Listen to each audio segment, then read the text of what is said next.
చూపెట్టి రాలేకపోతున్నారంటూ మీటింగ్ వాయిదా వేయాలని అప్పటి ముఖ్యమంత్రి లేఖ రాయడం గత ప్రభుత్వ వైఖరిని బయటపెట్టింది. డిండి ప్రాజెక్ట్ కూడా మహబూబ్ నగర్ చెందిన రైతు ట్రిబ్యునల్ ఆశ్రయించి తెచ్చేంత వరకు పూర్తి కాలేదు. అప్పటి ప్రభుత్వం తెలంగాణ నటించింది. ఆర్డీఎస్ నీళ్ల ప్రభుత్వం నిర్వాహకంతో పాదయాత్ర చేసిన కృష్ణా జలాలను ఉన్నప్పుడు యథేచ్ఛగా తమ ప్రాంతానికి మళ్లించుకుంటుంది. పోతిరెడ్డిపాడు, సంగమేశ్వరం, లిప్చుమర్రి నుంచి రోజుకు మోటార్తో నీటిని ఏపీ ఖాళీ చేస్తుంది. ఆ పనులు పూర్తి చేయాలి. జలాశయం నిండక ముందే ఆర్డీఎస్ నీళ్లు తరలించకపోయేలా ఈ ప్రాజెక్టులు కట్టుకుంది.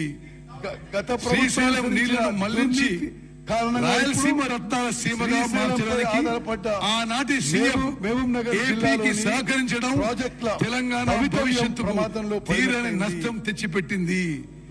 తెలంగాణ రాష్ట్రం ఏర్పడ్డ తర్వాత నీటి నిల్వలు తెలంగాణ రాష్ట్రం ఏర్పడిన తర్వాత మొట్టమొదటిగా పునాది రాయి వేసిన Palamuru Rangareddy lift irrigation scheme కింద అదే విధంగా ఈ ఫిగర్ మీరు గమనించారు. ముందోసారి చెప్తున్నా, తెలంగాణ రాష్ట్రం ఏర్పడిన తర్వాత